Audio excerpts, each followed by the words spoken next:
إن الحمد لله نحمده ونستعينه ونستغفره ونعوذ بالله من شرور أنفسنا وسيئات أعمالنا من يهده الله فلا مضل له ومن يضلل فلا هادي له وأشهد أن لا إله إلا الله وحده لا شريك له وأشهد أن محمدا عبده ورسوله يا أيها الذين آمنوا اتقوا الله حق تقاته ولا تموتن إلا وأنتم مسلمون يا أيها الناس اتقوا ربكم الذي خلقكم من نفس واحدة وخلق منها زوجها وبث منهما رجالا كثيرا ونساء واتقوا الله الذي تساءلون به والأرحام إن الله كان عليكم رقيبا أما بعد فإن أصدق الحديث كتاب الله وخير الهدي هدي محمد صلى الله عليه وسلم وشر الأمور محدثاتها وكل محدثة بدعة وكل بدعة ضلالة وكل ضلالة في النار أما بعد جماعة النروار نيمي نموعين محرم نموعين تتسيلين fillon data e hijretit. Dhe ne cekam për hijretin e pejgamberit alayhi salatu wassalam, për ndryshimet, mësimet, dobit të cilët kanë ndodhur me hijretin e pejgamberit alayhi salatu wassalam. Pejgamberi alayhi salatu wassalam, pasi që herë shpallja filloi të bën davet, të thrasën njerëzit në dinin e Allahut subhanahu wa taala, të adhurojnë të vetmin Allah, të mohojnë çdo sen që adhurohet pos Allahut subhanahu wa ta'ala. 13 vite thiri me radhë në Mekka që ta njësojnë Allahun subhanahu wa ta'ala. Pas 13 viteve bon hijret pejgamberi alayhi salatu wassalam për në Medinë. Hijreti pejgamberit alayhi salatu wassalam ishte në periudhën e dobësisë. Ishte në periudhën ku dashamirët e Rasulullahit sahabët ishin në Etiopi, ku zullumin dhe akuzat dhe ofendimet, grabitja e pasurisë e derdhja e gjakut të muslimanëve ishte prej Mekasve, prej Abu Jahlit dhe parisë së tij.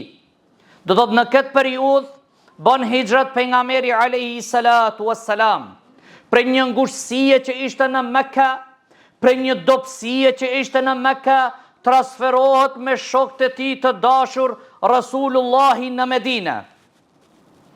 Dhe ati fillon o vëllezër mirësitë dhe shpërndarja e dinit të Allahut subhanahu wa taala. Mos të ishte hijreti Rasulullahit, sot nuk do të ishim në këtë hutbe, në këtë minber.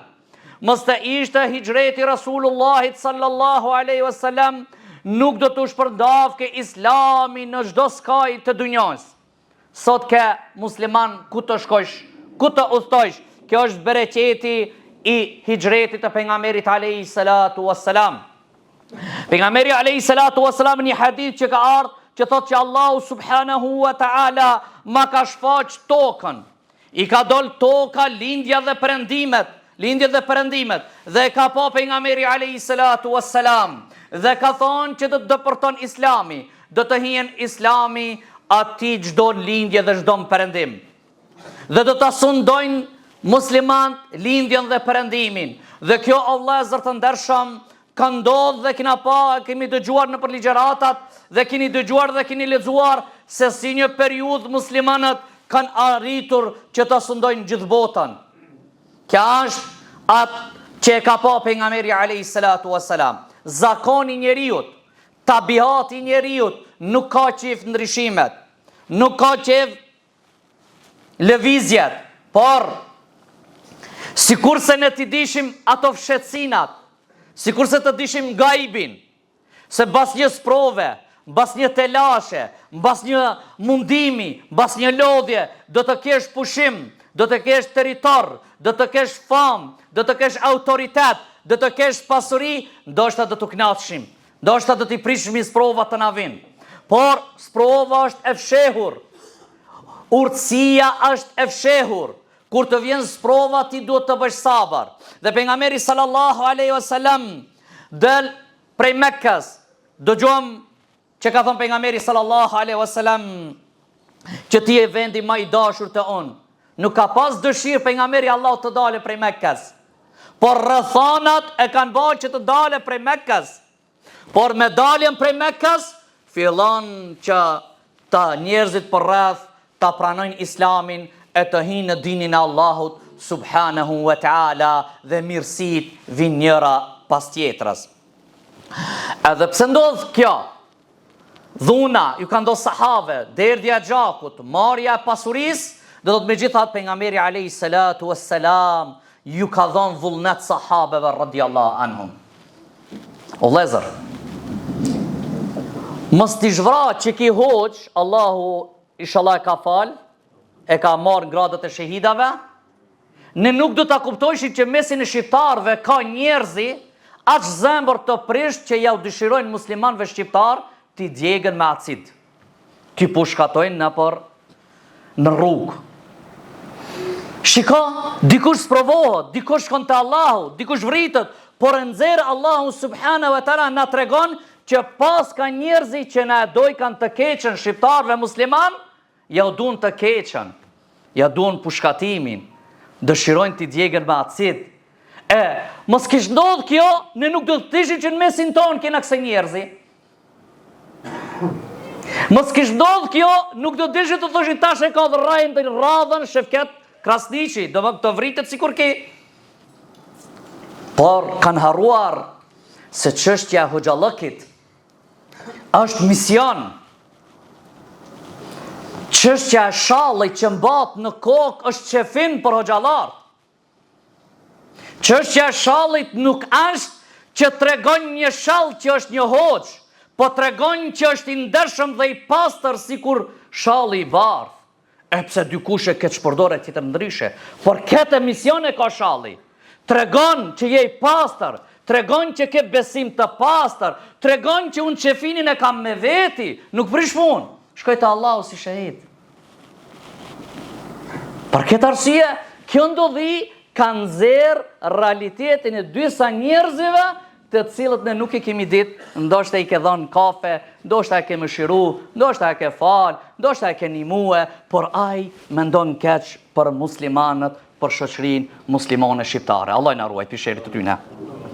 Pejgamberi sallallahu alaihi wasallam, megjithatë, sahabat janë mërzit ndonjëherë. Khabab ibn Art ka ardhur te pejgamberi alayhi salatu wasalam, dhe prej zullumit që kanë bërë mushrikat, prej telasheve që ja kanë bërë, vjen dhe tangohet te pejgamberi sallallahu alaihi wasallam, e lut, thot ja Rasulullah, lutem Allah, bën dua te Allahu që ta të kalojmë këtë telashe, këtë sprovë.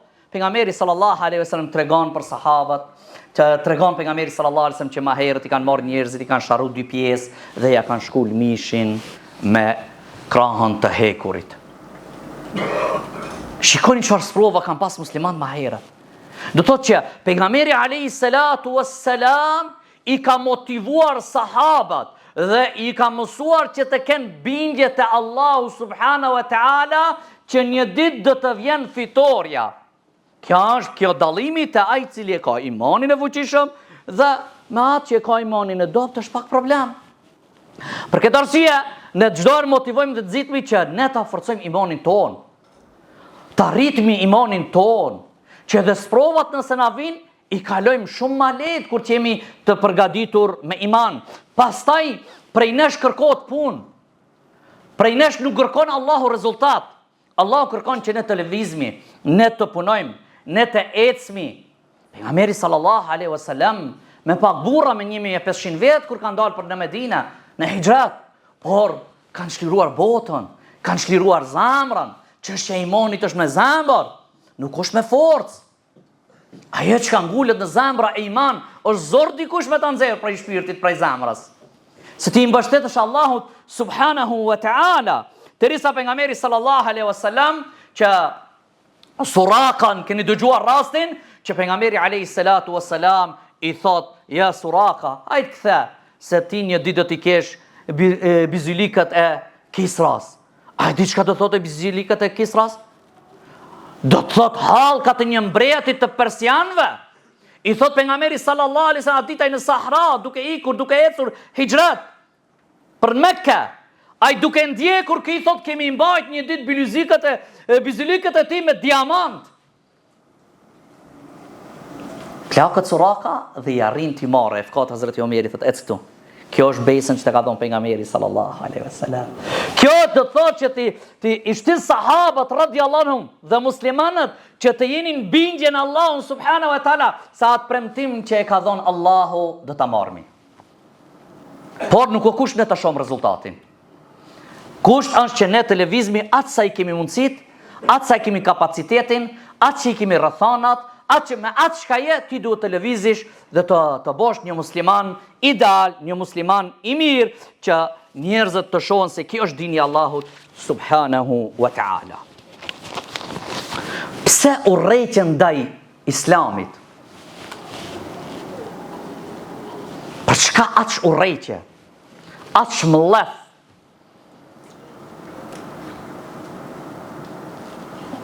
Xhamat, kur ka ardhur pejgamberi sallallahu alaihi wasallam,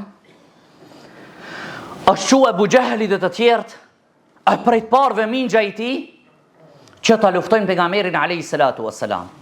Përse ajo pari? Njerëzit e urrejnë islamin për disa sene. E para ka të bëjë në aspektin fetar, bindje fetare. E dyta, materiale. E treta, mendjematësi dhe fanatizëm. E katërta, ignorancë dhe keqkuptim. Këto janë 4 pika që njerëzit e urrejnë islamin. Abu Jahli o këni pari, kur ka ardhur pejgamberi alayhi salatu wassalam, dhe i ka thirrë njerëzit që të adhurojnë Allahun subhanahu wa taala, ata ka thonë ne kështu i kena gjetë baballarët tonë. Ti kretë zotra do me boni zot? Shiko. Do të thotë që ata janë konë zotri, atjerë që janë konë rob. Me ardhjen e islamit, me ardhjen e dinit Allah subhanahu wa taala, nuk ka zotri dhe rob. Do të jesh barabart. Abu Jahli si mund do të jem barabart me Bilalin unë radhiyallahu anhu? Si mund të jem ma tjetrin barabart? E kjo ju ka penguar atyre që ata nuk kanë dashur. Edhe sot, ka njerëzit të cilët prej mlefin që e kanë, bindjet që i kanë, ndaj dinit Allah subhanahu wa ta'ala, ata e luftojnë në çdo mënyrë dhe formë që ju jipët. Allah subhanahu wa ta'ala në ka treguar në Kur'an për këto njerëzit të cilët flasin dhe ofendojnë dhe shajnë. Allah thot: "Wala tasma'unna min alladhina utul kitaba min qablikum wa min alladhina ashraku adhan kathira." Ju do të gjeni ofendime, sharje prej atyre të cilët ju shdonë libri para jush dhe prej atyre mushrikave. Do të ne këtë dim që do të shajnë dhe do të ofendojnë. Se këtë në ka të reguar Allahu subhanahu wa ta'ala në Kur'an. Ne nuk çuditmi prej tyre. Allahu subhanahu wa ta'ala në ka të reguar në Kur'an se ata gjelozojnë prej mlefit, gjelozisi, natin e tyre që e kanë qef që musliman talon fejen Allahu subhanahu wa ta'ala, që të bonë shkije si ata. Për këtë arsye bojnë zhurmë të madhe të kthehemi në fenë e parë, ti të kthehemi në fenë e kryqit, jo të parëve. Për këtë arsye ata mburrë dhe mendojnë në televizën. Këtë na ka treguar Allahu subhanahu wa ta'ala, që ata dëshirojnë, kënaqen, ata hulumtojnë, ata lëvizin në çdo aspekt që vetëm që të bëjnë zhurmë dhe t'i largojnë njerëzit prej dinit Allahut subhanahu wa ta'ala. Por ne si besimtar musliman, ne sa do të mundim dhe të bëjmë davet. Do ta ngritmi zorin lart bi idhnillahi ta'ala. Do t'ja mundsojmë njerëzve ta dëgjojnë Kur'anin, ta lexojnë Kur'anin, ta prekin Kur'anin, të lexojnë jetën e Rasulullahit, do të botojmë libra, do të flasmi, do bëjnë aplikacione, do të nxjerrim në rrjetet sociale, derisa të mbrihen në veshin e çdo kujt fjala e Allahut dhe fjala e pejgamberit alayhi salatu wassalam. Por këtë mushrikët kanë thonë, la tasma'u li hadha al-Qur'an. Mos e dëgjoni këtë Kur'an. A dini pse? Se njeriu kur ta dëgjon dhe ta lexon, di zbutet zamra dhe të pranon Islamin. Zhurma është mos me dëgju Kur'anin. E ne me lejnë Allahut do të mundohemi gjithë së bashku që ne t'ja përcjellëmi edhe atyre tjerëve që se njohin fenë Allahut, t'ja kallëzojmë realitetin e dinit të Allahut subhanahu wa ta'ala. Lusë Allah subhanahu wa ta'ala që Allah të na shfrytëzon në khajr. Lusë Allah subhanahu wa ta'ala Allah që të na zgjeron gjoksin ton. Lusë Allah subhanahu wa ta'ala që Allah të na jep dituri që të dim si të ballafaqohemi ignorantëve dhe atyre të cilët nuk e njohin fenë Allah subhanahu wa ta'ala.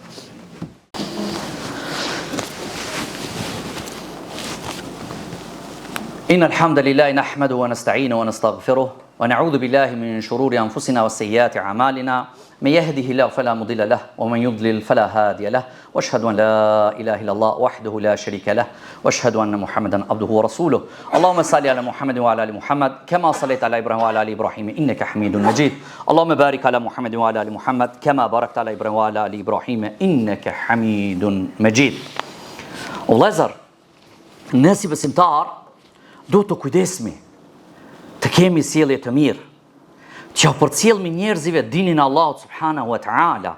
Ne e cekam se për njerëzive të cilët janë urrejtje që kanë ndaj dinit është çështja e fejes, veç pse je musliman. Po ka njerëzit të cilët e urrejnë për shkak çështjeve materiale. Se kur vjen dini të ndalon të vjedhish, dini të ndalon të marrësh shfat, dini të ndalon të bësh hile, dini të ndalon të falsifikojsh, dini të ndalon shumë sende. E kur ta shon fenë Allahut që i ka këto, ata janë ushqej me rrushfat, janë sa kanë mujt kanë vjedh, sa kanë mujt ju kanë marrë pa hak, sa kanë mujt e tash kur vjen dini, ai tutët friksohet se feja Allahut ta ndalon kët. Çish me bëu në halal nesër? E për këtë Allah subhanahu wa ta'ala thot bel tu'thiruna al-hayat ad-dunya, ju jepni përparësi jetës të kësaj dunjoje. E njerëzit ka njerëz që janë fanatika dhe tenton ta mbajë atë vetën për ignorancë dhe mendje madh. Allah subhanahu wa ta'ala thot idha qila lahum la ilaha illa Allah yastakbirun. Kur t'ju thot atyre thoni që është një Allah, një Zot, ato bëhen mendje mëdhoj. Pale kush është ki? Njeriu nuk mund të jetë i madh nëse nuk i beson Allahut subhanahu wa ta'ala.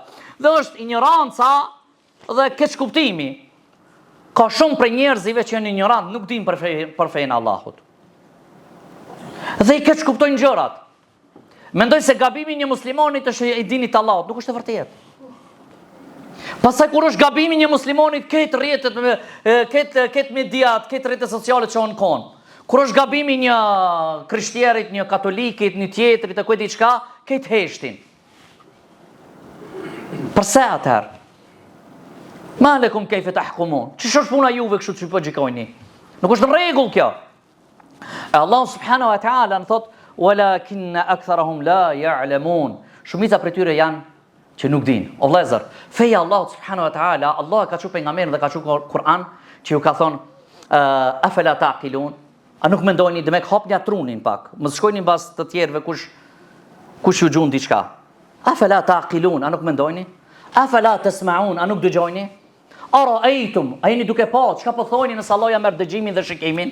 Këto ajetet kanë ardhur me ka se janë që t'ja uçelje trunin njerëzit të mendojnë vetë, mos mendojsh me trunin e tjetër kujt. Mos bosh shërbetori dikujt tjetër. E lusmi Allah subhanahu wa ta'ala që Allah të na bën për atyre që mendojmë, për atyre që dëgjojmë, për atyre që shikojmë, për atyre që marrim mësim. Lus Allah subhanahu wa ta'ala që Allahu të na bën neve urnak dhe model për të tjerët që të hinë në dinin Allah subhanahu wa ta'ala. Lus Allahun që Allah të na falë mëkatet tona wa aqimus salah.